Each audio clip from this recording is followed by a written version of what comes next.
सरन्यायाधीश अवमाननेचा राष्ट्रवादी काँग्रेस शरदचंद्र पवार पक्षाकडून निषेध.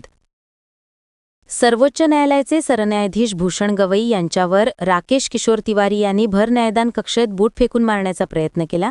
तसेच त्यांनी या कृत्याबद्दल पश्चातापही व्यक्त केला नाही.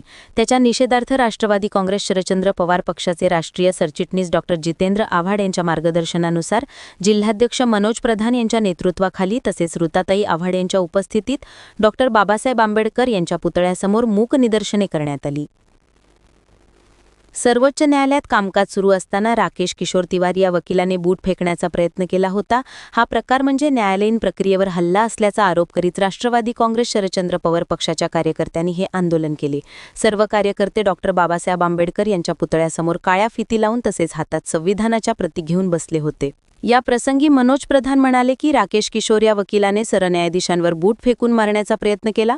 सरन्यायाधीश म्हणजे देशाच्या न्यायप्रक्रियेतील सर्वोच्च स्थान आहे. आज तेही सुरक्षित नसतील तर देशातील एकही नागरिक सुरक्षित नाहीत हे स्पष्ट होत आहे. खजुराहो येथील विष्णू मंदिराबाबत किशोर यांनी जी याचिका दाखल केली होती त्यावर सुनावणी करताना सरन्यायाधीश भूषण गवई यांनी खजुराहो हा जागतिक वारसा असून ते पुरातत्व खात्याच्या अखत्यारीत येत आहे, त्यामुळे पुरातत्व खात्याकडे जावे. मात्र राकेश किशोर हे ऐकून घेण्याच्या मानसिकतेत नव्हते. त्यांनी बूट विकण्याचा घृणास्पद प्रकार केला. हा बूट फेकण्याचा प्रयत्न फक्त न्यायव्यवस्थेवर नव्हता तर ते बौद्ध समाजातून आलेले असल्यानेच राकेश किशोर यांनी हे कृत्य केले आहे. याआधीही भूषण गवई जेव्हा महाराष्ट्रात आले होते तेव्हाही राज्य शासनाने त्यांना प्रोटोकॉल दिला नव्हता. यावरून मागासवर्गीय माणूस सर्वोच्च स्थानी बसल्याचे या लोकांना मान्य नसल्याचेच दिसून येत आहे असा आरोप केला. प्रदेश प्रवक्ता रचना वैद्य यांनी या घटनेचा आम्ही निषेध करतो. ही घटना फक्त व्यक्ती म्हणून न पाहता न्यायव्यवस्थेवर केलेला हल्ला आहे असे सांगितले. सनातन धर्माच्या नावाखाली दंगली भडकवण्याचा प्रयत्न असून हा देशातील नागरिकांवरील हल्ला आहे अशी टीका युवक अध्यक्ष अभिजित पवार यांनी केली.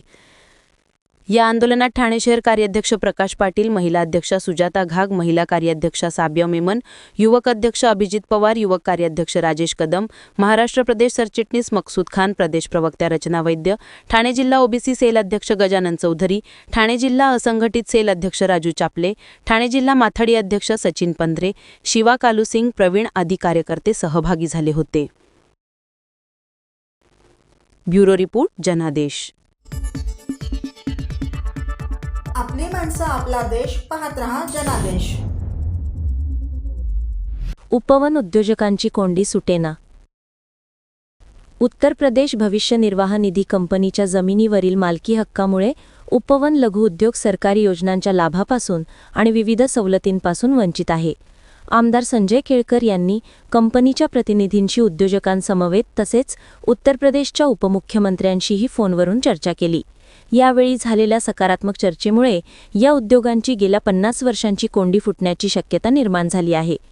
उत्तर प्रदेश प्रॉव्हिडंट फंड कंपनीच्या मालकीची उपवन परिसरात जमीन असून या जागेवर सुमारे 450 लहान लहान उद्योग गेल्या 50 वर्षांपासून आहेत.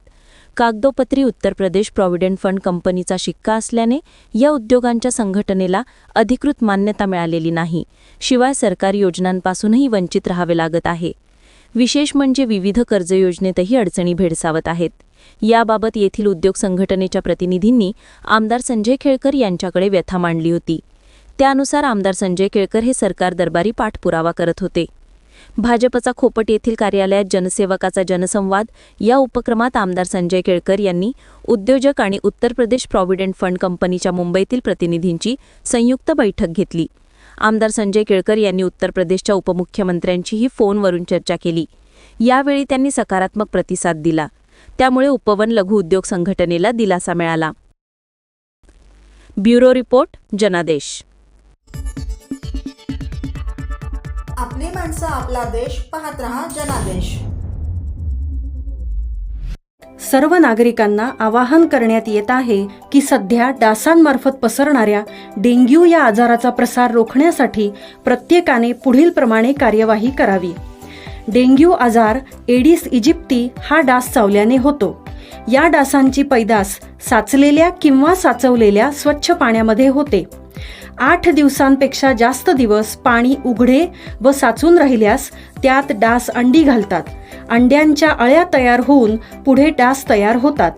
यासाठी आपल्या घरातील पाणी साठे उदाहरणार्थ बॅरल्स, पिंपे, टाक्या, हौद, रांजणे इत्यादी दर आठवड्याला रिकामे करून घासून पुसून कोरडे करून पुन्हा भरावे. 1 दिवस कोरडा दिवस म्हणून पाळावा.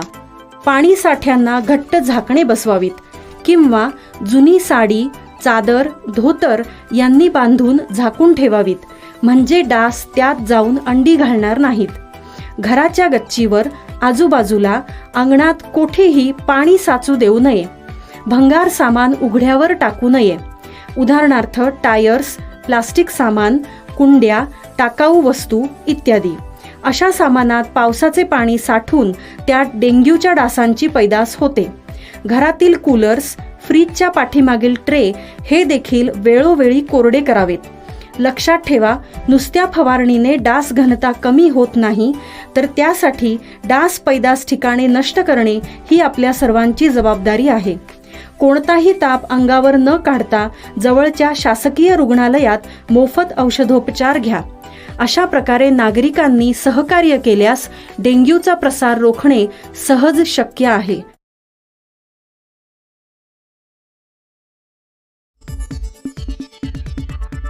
आपली माणसं, आपला देश, पाहत रहा जनादेश. प्रवासी व चालकांना केंद्रस्थानी ठेवून ॲप आधारित टॅक्सी संस्थांनी व्यवसाय करावा. ॲप आधारित टॅक्सी, रिक्षा व ई-बाईक टॅक्सीसाठी ॲग्रिगेटर धोरण नियमावली येत्या 2 दिवसात जाहीर होत असून त्यामध्ये प्रवासी आणि चालकांच्या अनेक समस्या सोडविण्याचा प्रयत्न केला आहे. भविष्यात ॲप आधारित टॅक्सी, रिक्षा व ई-बाईक सेवा पुरविणाऱ्या संस्थांनी व्यवसाय करताना प्रवासी व चालकांना केंद्रस्थानी ठेवावे. भरमसाठ नफा कमविण्याच्या प्रयत्नात त्यांच्या आर्थिक लुबाडणूक करून व्यवसाय वृद्धी करू नये, असे प्रतिपादन परिवहन मंत्री प्रताप सरनाईक यांनी केले आहे. मंत्रालयात Indian federation of app based transport workers युनियनच्या बैठकीत बोलत होते. या बैठकीला परिवहन राज्यमंत्री माधुरी मिसाळ, परिवहन आयुक्त विवेक भीमनवार, सहसचिव परिवहन विभाग किरण होळकर यांच्यासह IFATचे अध्यक्ष प्रशांत सावर्डेकर व त्यांचे प्रतिनिधी उपस्थित होते. यावेळी बोलताना परिवहन मंत्री सरनाईक म्हणाले, ॲप आधारित टॅक्सी, रिक्षा व ई-बाईक टॅक्सी सेवा पुरविणाऱ्या संस्थांच्या संदर्भात अनेक तक्रारी प्रवासी व चालकांच्याकडून आम्हाला प्राप्त झाल्या आहेत. यापैकी काही संस्था नफेखोरीच्या नादात प्रवासी व चालकांची आर्थिक लुबाडणूक करत असल्याचे वेळोवेळी निष्पन्न झाले आहे.